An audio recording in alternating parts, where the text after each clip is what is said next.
Here's the interesting thing about vision. Most people think of this as a business concept, but we often don't think about this for our lives. I want to help you aim for something next year. Things will change in your life next year, and maybe your vision might change.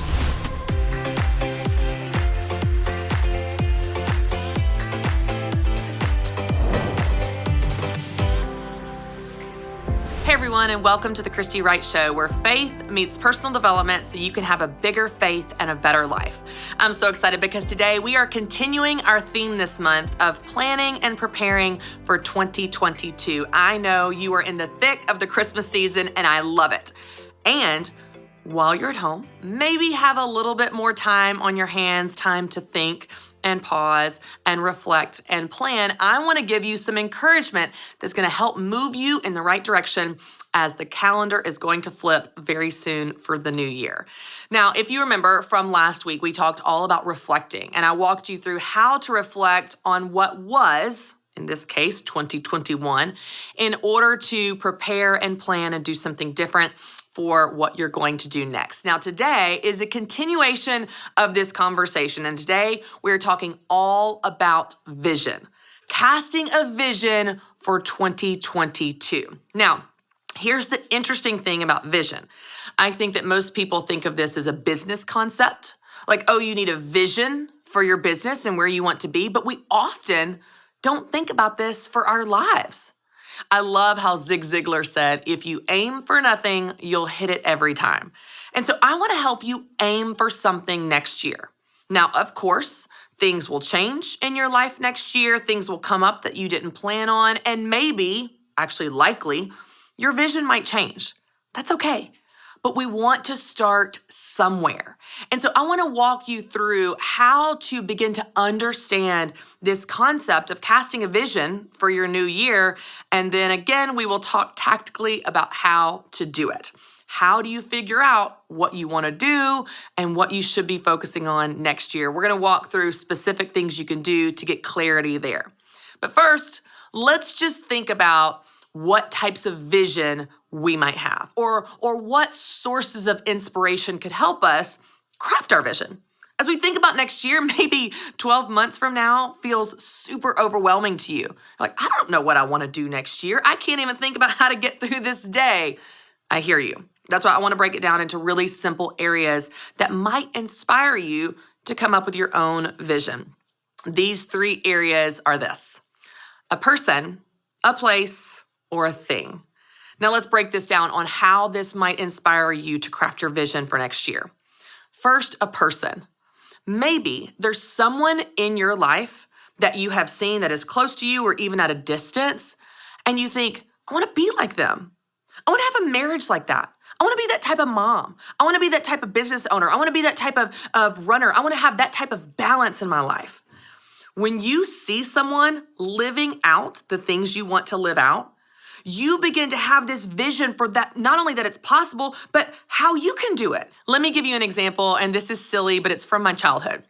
So when I was little, my mom was really, really close with her sisters, and she still is, but when I was little, I spent a lot of time with them. She has 4 sisters, but there was one of her sisters that we spent a lot of time with on her farm. She still lives on this farm up in West Nashville. But one of the things that was so cool about this aunt is that I got to see her live out what I realized at the age of 6 and 7, I wanted to be. She was so independent. She was so confident. She had this beautiful farm and all this acreage. She had horses and chickens and pigs, and she just had this amazing, independent, awesome country life. She drove a giant white SUV. It was a huge white Suburban, and she had a dog named Tucker that was a Rottweiler, and that dog was her companion dog. He went everywhere with her, and you better not cross her because Tucker was going to protect her. I remember watching this being lived out in front of me, and I remember thinking, y'all, from elementary school, I want to be like that. I want a farm. I want a companion dog. I want a white SUV. I want to be independent and confident. I want that life. And you know what's so crazy is when I had the opportunity at the age of 23 to move to a farm, I created that life. I had my Bernese Mountain Dog, Jackson. That was my companion dog. I got him in college. He went everywhere with me. I moved to this 40-acre farm where I started a horse boarding business to help pay my rent. You've heard me tell this story. I had fainting goats and mini donkeys and barn cats. I created that life. Now, that was a season in my life, and maybe I will end up on a farm again someday, hopefully when I have more help, because that was a lot of work, y'all. But what's so cool is that came to fruition in my early 20s, not by accident. I didn't just wake up one day and decide to move to the farm. That dream, that vision was planted in my life at such an early age, but it came through a person. I saw a person that I wanted to be like.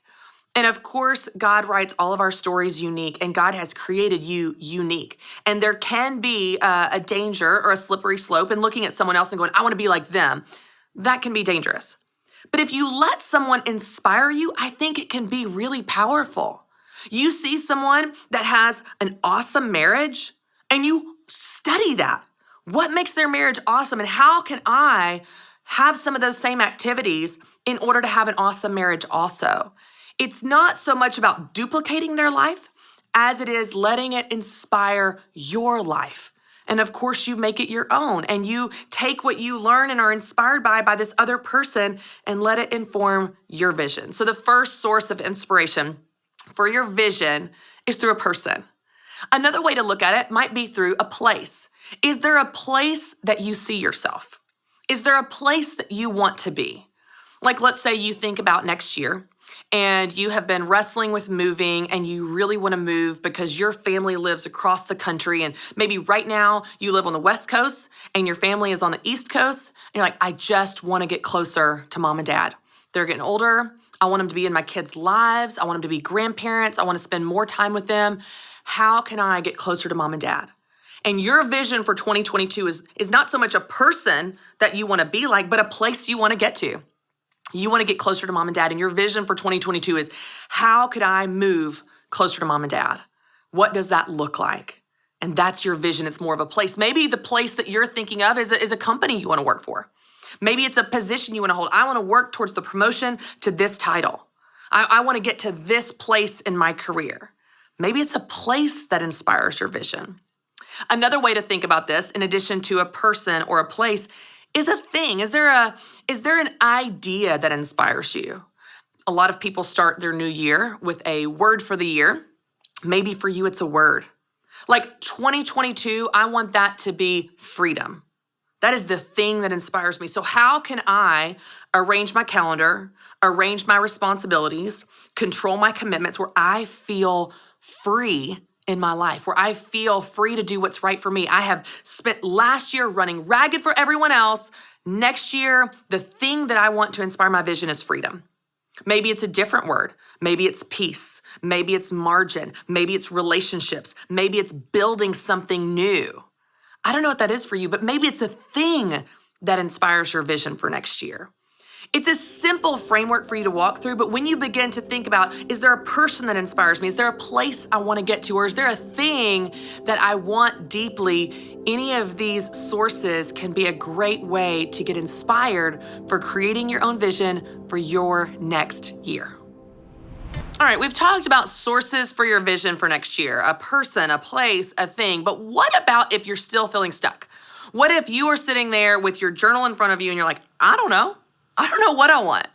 You know, when I have done research on women with side businesses, small businesses, busy moms, those with busy careers, those with kids, without, one of the most common things that I hear from women in life is that they don't know what they want. Now, to a person like myself that's highly opinionated, in case you didn't know, that's interesting to me, that you wouldn't know what you want out of life. But when you get so busy doing everything for everyone else, being a mom to your kids, being a career leader, being a business owner, being a friend, being a church member, being a spouse, all these different roles, and just reacting to everything coming at you all day, every day, it is easy to lose yourself in your own life. It is easy to think, I don't even know what I want. I haven't thought about that in so long. I remember specifically speaking at Purdue University years ago. This was very early in my speaking career, probably the year 2010. And I spoke on the topic of life balance. Clearly, this is something I have loved to talk about for a long time. And this woman came up to me and she had tears in her eyes. And she said, I want to do what you're saying. I want to spend my life on what's important to me. I just don't know what that is. It has been so long since I have even considered myself in my own life. I don't know how to answer that question. Now, maybe you're there today. Maybe when I talk about casting a vision for next year or getting inspired by what you want or where you want to be or who you want to maybe create your life to look like, you still feel stuck because you're going, I have no idea. I have no idea what I want for myself or for next year. Well, I want to give you 5 things that might help you walk through that. It's not a perfect formula, but I will tell you each of these steps can start to move you in that direction. So I'm going to walk through this list really quickly to help you begin to work through how to cast a vision for your life, and even more specifically, how to cast a vision for next year. All right, so let's start with the first one. Number 1, and we talked about this last week, reflect. When you reflect on last year, it's going to help you have some clarity about what you want next year. When you write down what was right, wrong, missing, confused about last year, you'll start to see there are themes. There are things you want to do and things you don't want to do. When you take that moment to pause and reflect, you'll start to get a little bit more clarity about your vision for next year. All right, number 2, pray. If you want to know what you should do with your life, a great idea is to start by seeking the one who gave you life. I'll tell you, in my experience, God's ideas are so much cooler than my ideas. I might pray for something and God has something bigger or better long-term, maybe not even in the moment, that it feels like, oh man, God's forgotten me or I didn't get this thing I thought I wanted. But then God comes through and whatever his plans are always better. If you want to know what you should do with next year, ask him. I promise you he cares. I promise you he loves to hear from you, even if you have not talked to him in a really long time. He's not mad at you. He misses you, as Dave Ramsey always says. What would it look like to pray and go, God, what do you want for me next year? God, what are your priorities for me? What are your plans for me? I have found that depending on your personality style, there tends to be 2 kind of extremes. There's the type of person that they pray and wait, and they are so scared of making the wrong move that they sit on their hands and it's the paralysis of analysis, and you just sit and wait. And then there's the other extreme where we tend to get a hint of what God's doing and we run ahead like, okay, got it, I'm out of here. I tend to fall in that camp naturally. But here's what's really interesting. When you seek God, I really believe he won't let you go wrong.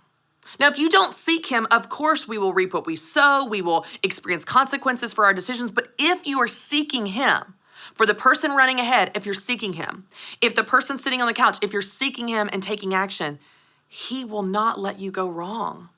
I love how Psalm 37:4 says, delight yourself in the Lord and he will give you the desires of your heart. If you want to know what your desires are for next year, delight yourself in him and watch how he will show you what those desires are for next year. So the first step is to reflect. The second one is to pray. The third step is to journal.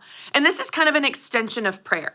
A lot of times I will pray or think or reflect, but it doesn't really have clarity until I write it down.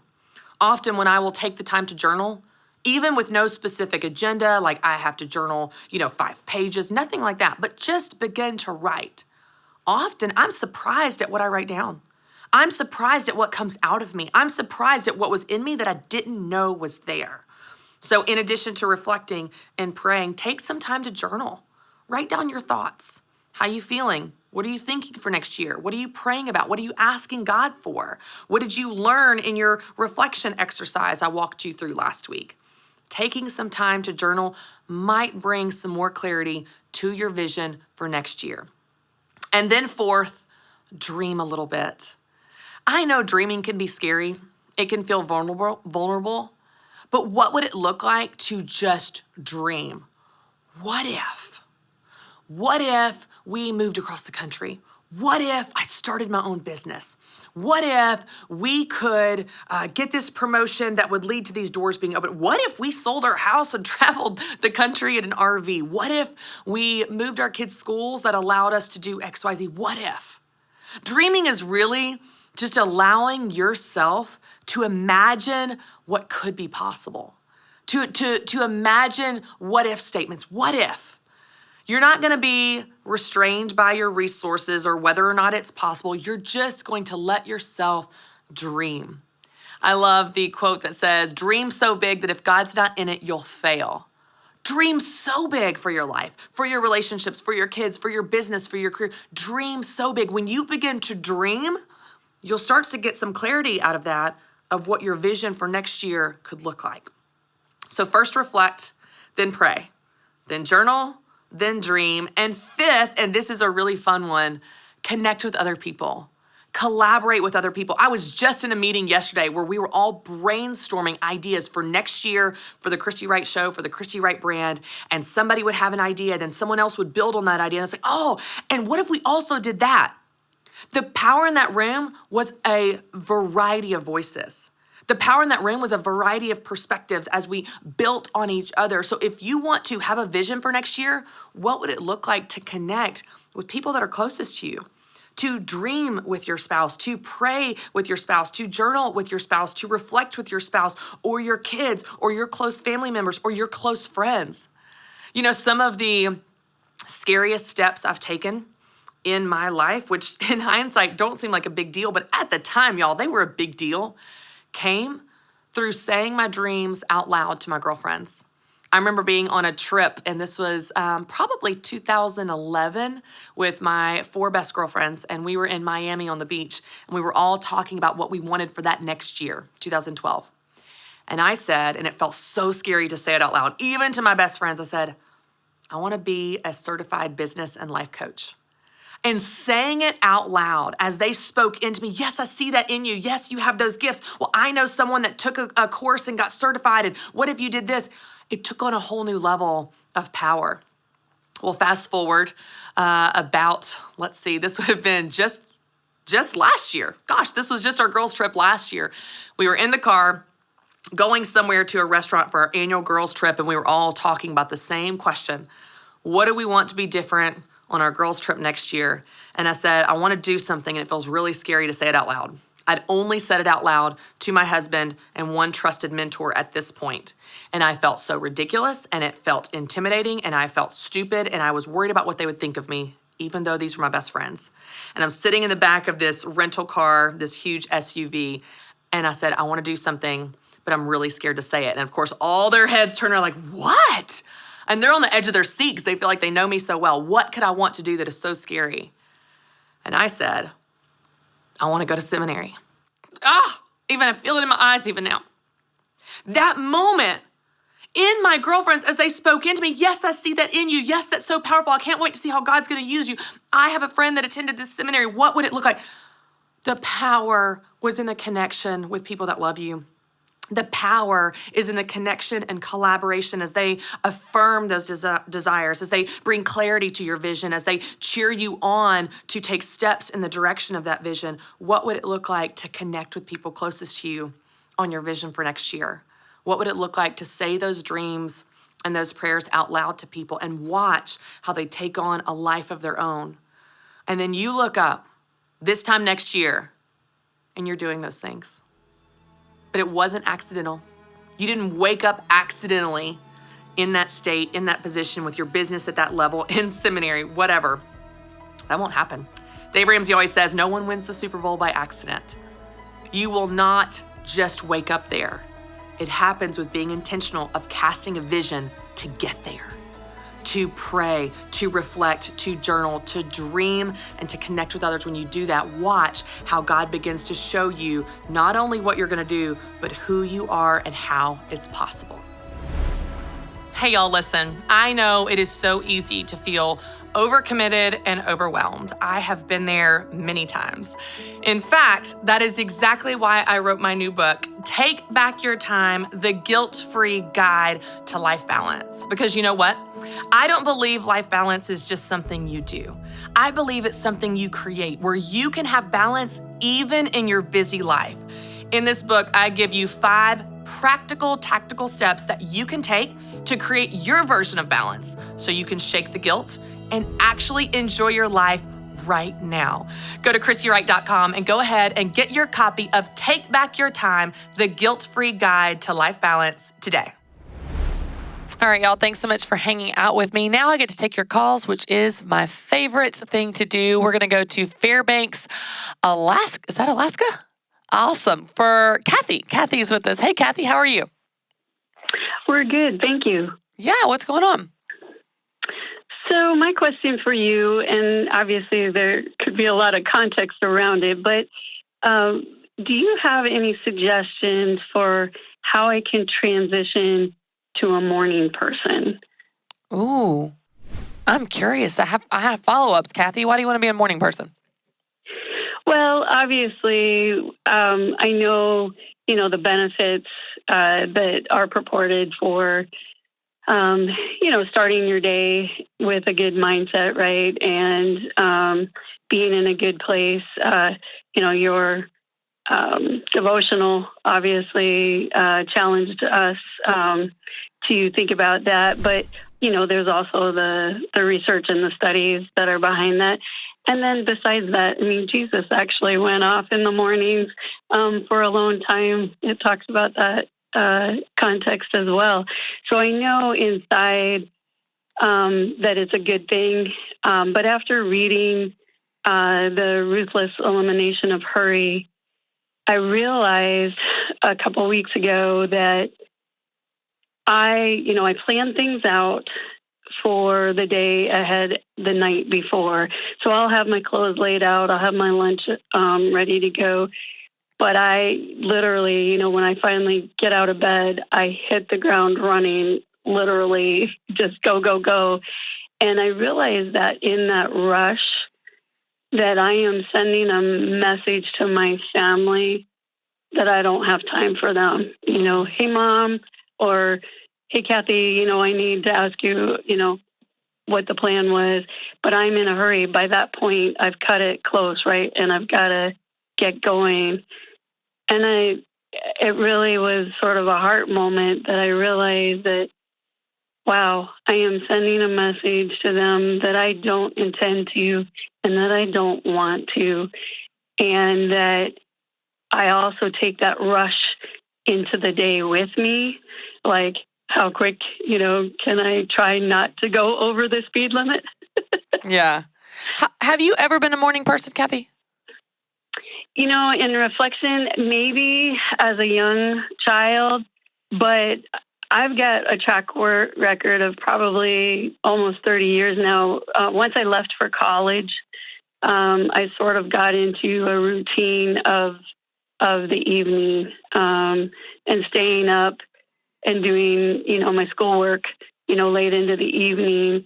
And then just once I married my husband and we started having children and we decided, to stretch it out. Like I've got 13-year, difference between so I have adult children and I still have a teenager, a 13-year-old at home. I sort of relished or got into the habit of getting everybody to bed and then having my quiet and, reading or reflecting at that time. Yeah. Well, I want to say back to you a couple things you just said, and you may not even have realized it. When you were referring to college, you said I got into a routine of staying up in the evenings. And then just now you said I got in the habit of putting my kids to bed and relishing this time. So both routine and habit are in our control. You can create a new routine and you can create new habits. There's science that backs this up. The thing that I want to challenge, and I am very pro being a morning person because of all the things that you just said, but I will tell you, Kathy, I've always been a night owl. There's something about the fact that there is no deadline, that I can just stay up all night and work on a project. When my husband is gone and he's out of town, I stay up so late. I will take on projects and I enjoy it. So I don't think that makes you a bad person. I think that that's just something you enjoy and that's okay. That's not something you need to be ashamed of. But to your point, I have created new habits and new routines because it serves me better in this season of life. Right now, by the end of the day, I am so exhausted. I couldn't do anything productive or think clearly or journal or read or anything you just described at the end of the day. At the end of the day, I want to crash because I have 3 little kids under age 6 and I work all day. So for me, it actually serves me better to wake up earlier, have some moments to myself, go about my day, and then go to bed a little bit earlier. But that's what's right for me. So here's what I'll say, Kathy. I think if you want to be a morning person because you want to, not because you feel like you should, then you can. You can create a new routine. You can create new habits. You can set your alarm. You can begin to feel what it feels like to wake up early and and I would say have a plan for that time. Don't just wake up early for the sake of waking up. Say, okay, I'm going to wake up. I'm going to make my coffee. I'm going to sit on my deck. Like I actually have a routine. I will sit on my deck, drink my coffee, do my Bible study, journal a little bit, and plan my day.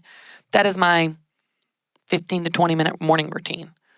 But I started by setting an alarm and having a plan for that time. So if you want to do it, you can do it. But if you don't want to do it, Kathy, you're not going to do it. If you don't want to be a morning person, I don't care what Jesus did. You're not going to do it. If you don't want to be a morning person, it doesn't matter what all the science says. You're not going to do it. People are just not going to do things they don't want to do for the most part. So if you want to do it, yeah, you can create new habits. You can create new routines. You can get new rhythms. You can do that. But if you don't want to, you're probably not going to. And the good news is you don't have to. Jesus did a lot of things that we don't do. He spit on people's eyes and they thanked him for it. That would be super weird if we did that. So just know, it's a good guideline. You don't have to. Doesn't say you're a better Christian because you wake up at 5 a.m. There's people that love Jesus at 10 p.m. Turns out he's here 24 hours a day. You can access him anytime. So hope that just sets you free. You want to be a morning person? Sure. You can create new habits, create new routines. And if you don't. Either way, you're doing okay. Thanks for calling, Kathy. I enjoyed talking to you, and I hope that helps whatever you decide to do with your time. Y'all know I'd love to help you take back your time and do what's right for you. Thanks so much for joining me. You can tune in next week for another new episode of The Christy Wright Show. And as always, for more encouragement on becoming the person you want to be, you can visit ChristyWright.com.